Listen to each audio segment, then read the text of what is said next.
রাত পোহালেই জামাই ষষ্ঠী, আর জামাই ষষ্ঠী স্পেশাল রেসিপি হিসাবে তেমন কোনো রেসিপি আপনাদের সঙ্গে না শেয়ার করতে পারিনি। আজ ভাবলাম ঘরেতেই আছে যা কিছু সেটা দিয়েই তৈরি করি চিংড়ি মাছ দিয়ে পটলের দোরমা। আর এটা বানানো কিন্তু খুবই সহজ, অল্প টাইমে এটা চটজলদি তৈরি করে নেওয়া যায় আর ভীষণ সাবেকি একটা রেসিপি। তাহলে চলুন দেখে নেওয়া যাক আজকের রেসিপি আশা করছি ভীষণ ভালো লাগবে। আজকের রেসিপির জন্য প্রথমেই মেন উপকরণ লাগবে পটল আর চিংড়ি মাছ। এটা কিন্তু নিরামিষও হয়, তবে আমি আজকে চিংড়ি মাছ দিয়ে করছি। আর পটলটাকে না ভালো বড় সাইজের পটল বেছে নিতে হবে এই দোরমার জন্য। এখানে পটলগুলো কেটে নিচ্ছি। প্রথমে গায়ের এই সবুজ অংশটাকে ছুলে বাদ দিতে হবে, ছিলে নিতে হবে একটু ঘষে। আর এখানে না দুটো মুখ পটলের কেটে নিতে হবে। একটা মুখ কিন্তু একদম অল্প করে বাদ দেবো, আর একটা মুখ একটু বেশি করে বাদ দিয়ে একটু মোটা করে নেব। এই অংশটা দিয়ে আমি পটলের মধ্যে থাকা বীজ বা শাঁসটাকে বের করতে হবে। আর দুটো মুখ কিন্তু সমান করে কাটা যাবে না, এটা মাথায় রাখবেন। প্রথমে দেখুন একইভাবে কিন্তু আমি দেখিয়ে দিচ্ছি আরও একটা। গায়ের এই ছিলাটাকে বাদ দিয়ে দিলাম ঘষে, সবুজ অংশটাকে, আর শক্ত অংশটা কিন্তু রেখে দিতে হবে। এবার একটা মুখকে ছোট্ট করে কেটে বাদ দেবো, আর একটা মুখ বেশি বড় করে কেটে নেব। তারপর ভেতরের শাঁসটাকে একটা সবজির যে খোসা ছাড়ানো পিলার থাকে সেটা দিয়ে এইভাবে সুন্দর করে বের করে নেব। প্রত্যেকটা পটল কিন্তু আমি একইভাবে এখানে তৈরি করে নিয়েছি। তারপর মধ্যিখানের শাঁসটা কিন্তু ফেলবো না, এটা আমাদের পটলের যে পুরটা হবে সেটার জন্য কাজে লাগবে। এটাকে সাইডে রেখে দিলাম। এবার না ঘরে ছিল অল্প চিংড়ি মাছ, তো এখানে আপনারা বেশি পরিমাণে নিতে পারেন। চিংড়ি মাছটাকে একদম পরিষ্কার করে খোসা ছাড়িয়ে নিয়েছি। এখন চিংড়ি মাছগুলোকে না ছোট্ট ছোট্ট টুকরো করে কেটে নিচ্ছি। অনেকে এখানে চিংড়ি মাছের পেস্ট ব্যবহার করে, তবে আমি বলবো এইভাবে ছোট ছোট করে কুচিয়ে দিলে চিংড়ি মাছটা যখন মুখের মধ্যে পড়ে খেতে কিন্তু ভীষণ টেস্টি লাগে। তো দেখুন এখানে কিন্তু সমস্ত চিংড়িগুলোকে না আমি ছোট ছোট করে এইরকম কিমার মতো তৈরি করে নিচ্ছি। আপনাদের যেটা পছন্দ হয় সেইভাবে করে নিতে পারেন। সমস্ত চিংড়িগুলো কেটে নেওয়া হয়ে গেছে। এখন এটাকে সাইডে রেখে পটলের মধ্যিখানের যে পুরটা তৈরি করে নিতে হবে। তার জন্য একটা মিক্সির জারের মধ্যে সমস্ত কেটে রাখা পটলের যে বেশি অংশটা বাদ দিয়েছিলাম সেটাকে দিয়ে দিলাম, আর ভেতরের থাকা যে শাঁসটা ছিল সেটাকে নিয়ে নিলাম। খুব ভালো করে এটাকে না পেস্ট করে রেখে দিচ্ছি সাইডে। এখন আমি প্রথমে কড়াইতে তেল দিয়ে দিলাম 1 থেকে 1.5 চামচ, আর এটা সর্ষের তেলেই করছি, এটা খেতে ভীষণ ভালো হবে।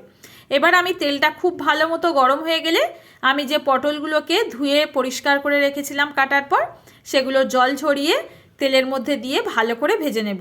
এখানে কিন্তু পটলটা ভাজার সময় কোনো রকম লবণ ব্যবহার করা যাবে না, তাহলে পটলগুলো না নরম হয়ে যাবে। সামান্য একটু হলুদ দিয়ে পটলগুলোকে ভেজে নিচ্ছি। আর খুব বেশি কিন্তু ভেজে নেওয়া যাবে না, হালকা করে ভেজে নিতে হবে। পটলের যাতে কাঁচা গন্ধটা একেবারে চলে যায় সেটা খেয়াল রেখে ভাজবেন। তো দেখুন এখানে কিন্তু আমি হালকা করে পটলগুলো ভেজে নেওয়া হয়ে গেলে তেল ঝরিয়ে উঠিয়ে নিচ্ছি। এই তেলের মধ্যে পটলের পুরটা তৈরি করব, তার জন্য একটু জিরে ফোড়ন দিলাম। এবার দিয়ে দিলাম একটা পেঁয়াজ কেটে কুচিয়ে রেখেছিলাম, অর্ধেকটা এখন দিয়ে দিচ্ছি আর অর্ধেকটা পরে লাগবে। গ্রেট করে নেওয়া আদা দিলাম, আর দিয়ে দিলাম ঝালের জন্য একটু লঙ্কা কুচি। এবার ভালো করে এগুলোকে কিন্তু ভেজে নিতে হবে যতক্ষণ না পেঁয়াজটা সুন্দর করে ভাজা হচ্ছে। এভাবে ভেজে নিয়েছি। তারপর এখানে গুঁড়ো মশলা দিলাম, হলুদ, একটু ধনিয়া গুঁড়ো আর একটুখানি স্বাদ মতো লবণ, সামান্য একটু জল দিয়ে মশলাটা কষিয়ে নিলাম। তারপরে প্রথমেই দিয়ে দেব এখানে কুচিয়ে রাখা চিংড়ি মাছ। চিংড়ি মাছগুলো না দেওয়ার পর গ্যাসের ফ্লেমটা একদম লোতে দিয়ে ভালো করে ভেজে নেব, যাতে চিংড়ি মাছের যে কাঁচা গন্ধটা আছে এটা একদম চলে যায়। তবে চিংড়ি মাছ ভাজতে কিন্তু খুব একটা বেশি টাইম লাগে না, 2 থেকে 3 মিনিট ভালো করে ভেজে নিলেই কিন্তু সুন্দরভাবে ভাজা হয়ে যায়। তো দেখুন এখানে কিন্তু চিংড়ি মাছগুলো খুব সুন্দর করে ভেজে নিয়েছি। এবার আমি এর মধ্যে বেটে রাখা ওই যে পটলের শাঁসটা ছিল সেটাকে অ্যাড করে দেব। এবার এটাকে না একেবারে আস্তে আস্তে কষিয়ে নিতে হবে। আর যতক্ষণ না একদম কড়াইয়ের গাটা ছেড়ে আসবে এই পুরটা, ততক্ষণ কিন্তু নাড়াচাড়া করে এইভাবে কষিয়ে নেব। এখানে তো এমনিতেই আমি সমস্ত রকম মশলা দিয়েই দিয়েছি। এবার আমি শুধু নামানোর আগে একটুখানি না গরম মশলা গুঁড়ো দিয়ে নামিয়ে নেব। ব্যাস, আমাদের তাহলে পটলের দোরমার জন্য পটলের পুর কিন্তু একদম রেডি হয়ে গেল। এখানে আপনারা যদি সম্পূর্ণ নিরামিষভাবে তৈরি করতে চান, এখানে ছানার পুর ব্যবহার করতে পারবেন এই পরিবর্তে। তো দেখুন এখানে কিন্তু আমার পটলের পুরটা তৈরি হয়ে গেছে, এটাকে নামিয়ে নিচ্ছি। আর আগের থেকে যে ভেজে নিয়েছিলাম পটলগুলো, এর মধ্যে এখন এই পুরটাকে কিন্তু ভরে নিতে হবে। হালকা একটু গরম আছে, তবে আপনারা একটু ঠান্ডা করে নিয়ে এই কাজটা করে নিতে পারেন। যতটুকু প্রয়োজন পটলের মধ্যে এই পুরটা ভরা ততটুকুই কিন্তু দিতে হবে, ফাঁকা থাকলে কিন্তু এই পটলগুলো খেতে ভালো লাগবে না। একইভাবে কিন্তু আমি এখানে সমস্ত পটলের মধ্যে দেখুন পুরটাকে ভরে নিচ্ছি। বন্ধুরা, আপনারা এই রেসিপিটি কে কোথা থেকে দেখছেন অবশ্যই কিন্তু কমেন্টে জানিয়ে যাবেন। যদি ভালো লাগে অবশ্যই বাড়িতে ট্রাই করবেন আর আমাকে জানাতে কিন্তু একদম ভুলবেন না কেমন লাগলো। তো দেখুন এখানে সমস্ত পটলের মধ্যে পুর ভরে নেওয়া হয়ে গেছে। এখন এই রেসিপিটার জন্য একটা গ্রেভি তৈরি করতে হবে। কড়াইটা বসিয়ে দিয়েছি আর 2 টেবিল চামচ মতো সর্ষের তেল দিয়ে দিলাম। তেলটা গরম হয়ে গেলে গোটা গরম মশলা আর গোটা জিরা ফোড়নে দিয়েছি। ফোড়নটার ভাজা গন্ধ বেরিয়ে গেলে এর মধ্যে পেঁয়াজ কুচি অ্যাড করে দেব। এখানে পেঁয়াজটা না হালকা গোল্ডেন করে একটু টাইম নিয়ে ভেজে নিতে হবে, তাহলে গ্রেভিটা খেতে ভালো লাগবে। আর এই সময় আমি এই রেসিপির জন্য একটা মশলা তৈরি করে নেব। তার জন্য মিক্সির জারের মধ্যে দিয়ে দিচ্ছি 1 থেকে 1.5 ইঞ্চি মতো টুকরো করে কেটে নেওয়া আদা, 5 থেকে 6টা কাঁচা লঙ্কা, ঝালটা অবশ্যই বুঝে দেবেন। আর আগের থেকে আমি কয়েকটা কাজু আর 4 মগজ জলে ভিজিয়ে রেখেছিলাম, এগুলোকে দিয়ে দিলাম। সাথে দিয়ে দেব 2 টেবিল স্পুন মতো সাদা তিল। এতে না গ্রেভিটা খুব ভালো হয় আর খেতেও ভীষণ টেস্টি হয়। তো দেখুন এইবার এর মধ্যে পরিমাণ মতো একটু জল দিয়ে দেব, দিয়ে খুব ভালো করে কিন্তু মিক্সিতে ব্লেন্ড করে নিতে হবে। আর দেখুন মশলা কিন্তু একদম রেডি। এই সামান্য মশলায় কিন্তু খেতে দুর্দান্ত হবে এই রেসিপিটা। তবে এই রেসিপিটা অনেকেই না নারকেলের দুধ দিয়ে করে, যেমন আমার শ্বশুরবাড়িতে এই রেসিপিটা নারকেলের দুধ দিয়েই বানানো হয়, খেতে ভীষণ ভালো হয়। তবে এখন কিন্তু হাতের কাছে নারকেল পাওয়াটা অসম্ভব ব্যাপার, তাই এইভাবে তৈরি করলাম। অল্প খরচে কিন্তু এভাবেও খেতে ভালো হবে। সামান্য একটু মশলার মধ্যে জল দিয়ে মিক্সির জারটাকে ধুয়ে নিয়ে নিলাম। এদিকে পেঁয়াজ ভাজা হয়ে গেলে ওই বেটে রাখা মশলার মিশ্রণটা দিয়ে দেব। তারপর একটু টাইম নিয়ে কিন্তু কষিয়ে নিতে হবে। গ্যাসের ফ্লেমটা এই সময় একদম হাইতে করা যাবে না, যেহেতু 4 মগজ আর কাজু বাদাম দেওয়া আছে, তলায় লেগে যেতে পারে। তো দেখুন একদম গ্যাসের ফ্লেমটা লোতে দিয়ে ভালো করে কষিয়ে নেব যতক্ষণ না মশলার কাঁচা গন্ধটা চলে যাচ্ছে। এবার ভালো করে কিন্তু কষানো হয়ে গেলে এর মধ্যে কয়েকটা গুঁড়ো মশলা আমি অ্যাড করে দেব। একটু দিয়ে দিচ্ছি জিরে গুঁড়ো, দিয়ে দিচ্ছি একটু হলুদ গুঁড়ো, আর দিয়ে দিলাম কাশ্মীরি রেড চিলি পাউডার কালারের জন্য।